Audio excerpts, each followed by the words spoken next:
There comes a moment in every person's life when the past tries to declare itself permanent, when the labels we've worn, the losses we've carried, and the lies we've believed all line up to convince us that what has been is all there will ever be. But I came to tell you today, restoration begins now. Not when everything is perfect, not when you feel strong enough, not when the conditions align or the opinions approve. Now, because restoration isn't an event, it's a decision. It's a shift in your spirit where you say, I'm not staying here. Some of us have been trying to rebuild our lives with broken blueprints, old patterns, old fears, old expectations.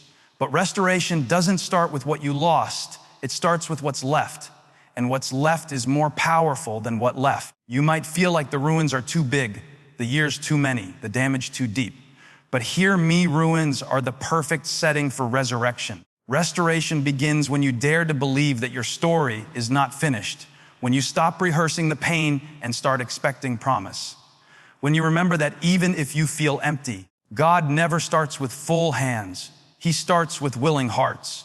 And if all you have left is a mustard seed of hope, that's more than enough for a miracle. Restoration begins now because your future is calling now. Your healing is rising now. Your purpose is waking up now, not someday, not when I get myself together, not when life finally calms down. Now, so lift your head, square your shoulders, take a breath. This is the moment the rebuilding begins. Restoration doesn't wait for permission. Restoration begins now. Restoration never waits for perfect circumstances. It starts the moment you choose to believe that renewal is possible. Too many people spend their lives standing at the doorway of change, waiting for clarity, waiting for confidence, waiting for the chaos of life to settle before they take a step forward. But the truth is, conditions rarely cooperate. Life seldom pauses long enough to give you a clean slate. The most powerful transformations don't happen after everything becomes easier. They happen when you decide, right in the middle of uncertainty, that you are done settling for less than who you were created to be. When you decide that restoration begins now, it shifts something internally before anything changes externally. You might still carry the weight of yesterday. You might still feel the sting of disappointment. You might still see the cracks in your confidence. But the decision itself becomes the spark. It's the moment you stop asking, do I have enough strength?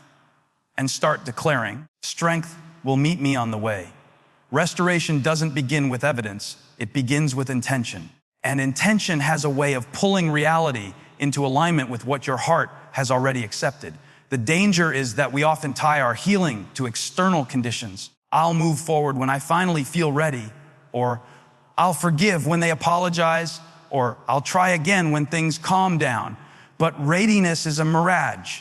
It keeps moving further away the longer you wait for it. Restoration begins when you stop giving your circumstances the authority to dictate your future. It starts when you stop postponing hope for a more convenient season. Seasons don't create restoration, decisions do. Once you decide that today is the day things start shifting, even your setbacks begin to look different. What used to feel like a dead end becomes a detour. What used to defeat you becomes a lesson. What used to overwhelm you becomes an invitation to grow. Circumstances may not change instantly, but your posture does. And posture is powerful. It determines your direction long before your destination becomes visible. So the most defining moment in any restoration story is not when the breakthrough shows up. It's when you choose to believe that breakthrough is possible. That single decision becomes the doorway to everything that follows. It doesn't matter how broken, tired, or imperfect you feel. Restoration begins the moment you choose to step toward it, not later, not eventually, but right now in the very place you once thought disqualified you from ever being restored. One of the greatest traps we fall into is believing that our history holds the final word on our destiny. We look at the mistakes we've made, the seasons we wasted, the opportunities we mishandled, and we start treating them like permanent labels instead of temporary lessons. But your past is a place you walked through, not a place you were meant to live in. What happened behind you may explain where you've been, but it does not determine where you can go. You are more than your lowest moment, more than your biggest regret, more than the version of yourself you've outgrown, but still feel tied to. The problem is that the past has a loud voice. It echoes with reminders of who we used to be, whispering that the old patterns still have power and the old failures still have authority. But restoration begins when you decide that your past is no longer your narrator. You may carry scars, but scars don't signify defeat. They signify survival. Every time you choose to rise above who you were, you break the agreement you unknowingly made with the limitations of your past. You declare that your future is not built on what held you back, but on what God is pulling you toward. It's easy to let past pain become present identity. Long-term wounds try to write long-term stories.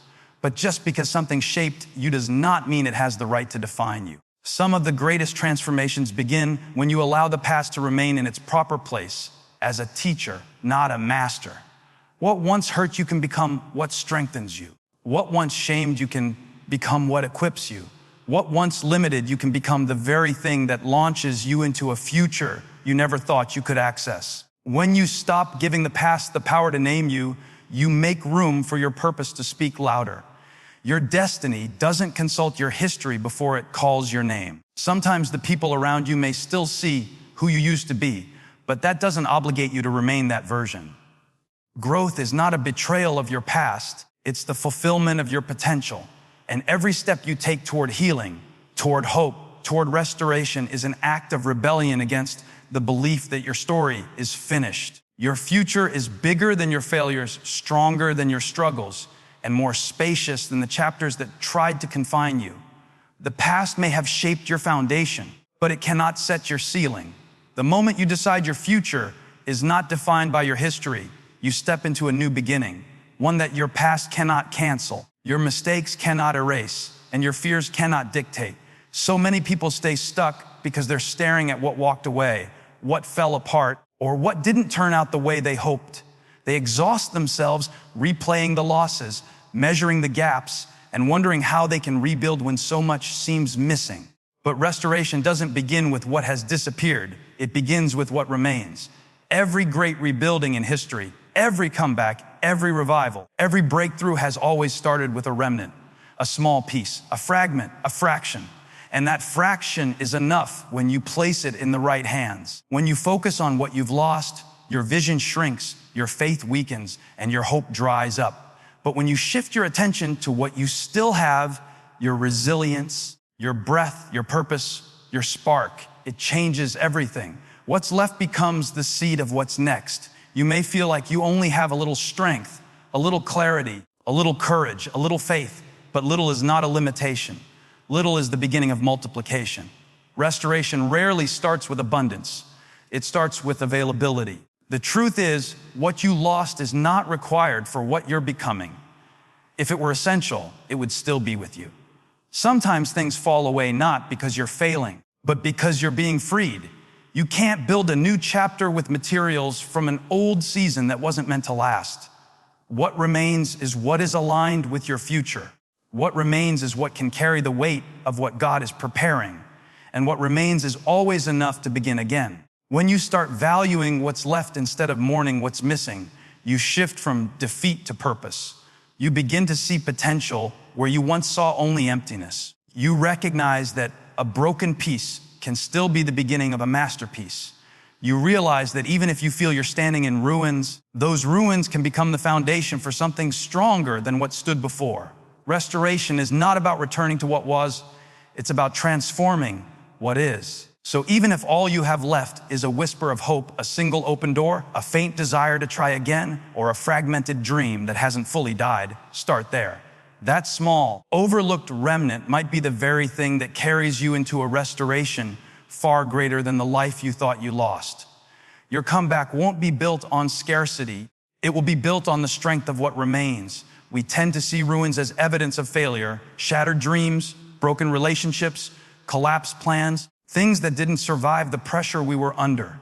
But what we often miss is that ruins are also the places where God does his most remarkable rebuilding.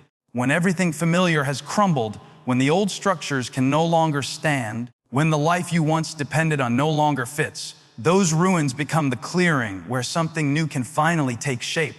Breakthroughs rarely appear in pristine places. They emerge in the mess where you've run out of options except to trust that something better can rise. Ruins have a way of humbling us and stripping away illusions of control. They expose what was weak, fragile, or misplaced, not to shame us, but to free us from building our future on unstable foundations. In the ruins, you see clearly what truly matters. You recognize the strength that survived the collapse, and you begin to understand that everything that fell apart may have fallen apart for you, not against you. Because sometimes what breaks is what was blocking your breakthrough. When you're standing in the middle of ruins, it can feel like nothing good can come from what's left. But breakthroughs don't require perfection. They require possibility. And possibility often hides in places you never expected. The very ground where you feel defeated can become the soil for your greatest growth. The exact area where you were wounded can become the place where healing takes root. The ruins don't disqualify you. They prepare you. They make room for the kind of restoration that surpasses what you lost. Rebirth doesn't happen on top of finished, polished structures. It happens where the old has been cleared away. Ruins create space for renewal. They force us to let go of what wasn't working, what was draining us, or what was too small for the person we are becoming. In the ruins, you're no longer confined by the walls that once boxed you in. Instead, you stand in open space with the ability to rebuild higher, stronger, and wiser than before. Ruins give you perspective that comfort never could. So when you look around and see rubble, don't assume the story is over. Those broken pieces might be the building blocks for something you never imagined. The ruins are proof that the old chapter has closed, but they are also the starting point for the chapter that has the power to change everything. Breakthrough doesn't come in spite of the ruins. Often it comes because of them. There comes a point when replaying old wounds becomes more damaging than the wounds themselves. We rehearse the pain because it feels familiar. It's what we know. We analyze every moment we were hurt, rejected, overlooked, or disappointed, hoping that understanding the why will somehow heal the what. But the more we rehearse the pain, the more we reinforce its power. Pain becomes a script, a narrative that we keep performing long after the moment has passed. Restoration requires a shift, a willingness to silence the echoes of what broke you so you can hear the whisper of what's waiting for you. Rehearsing pain creates a cycle that traps your heart in yesterday's battles. It convinces you that what hurt you then can still limit you now. You start expecting the same disappointments, anticipating the same failures, bracing for the same endings. Pain becomes a filter for the future, making you see everything through the lens of what once went wrong. But expecting promise requires a new perspective. It's choosing to believe that the next chapter does not have to look like the last. It's choosing to trust that what happened to you does not outweigh what can happen for you. Expecting promise doesn't mean denying your hurt. It means refusing to let your hurt define your hope. It means acknowledging what you survived, but refusing to pitch your tent in the valley you were only meant to pass through. When you begin expecting promise, you stop treating your pain as prophecy. You recognize that just because something felt impossible before doesn't mean it will be impossible now. The shift begins when you decide that your heart deserves a future that isn't shaped by your history. When you expect promise, everything about the way you move begins to change. Your words change. Your posture changes. Your decisions change. You start walking with anticipation instead of resignation. You begin seeing opportunities where you used to see dead ends. You start believing that redemption is not just a concept, it's a possibility. And when your expectation rises, your environment often rises with it. Promise responds to expectation the same way seeds respond to soil it begins to grow. So shifting from pain to promise is not about ignoring what hurt you. It's about refusing to rehearse it anymore. It's about creating space in your mind and heart for what is ahead instead of being chained to what is behind. Pain may have written the last chapter, but promise is ready to write the next one. And the moment you stop rehearsing your hurt, you make room for the restoration that has been reaching for you all along.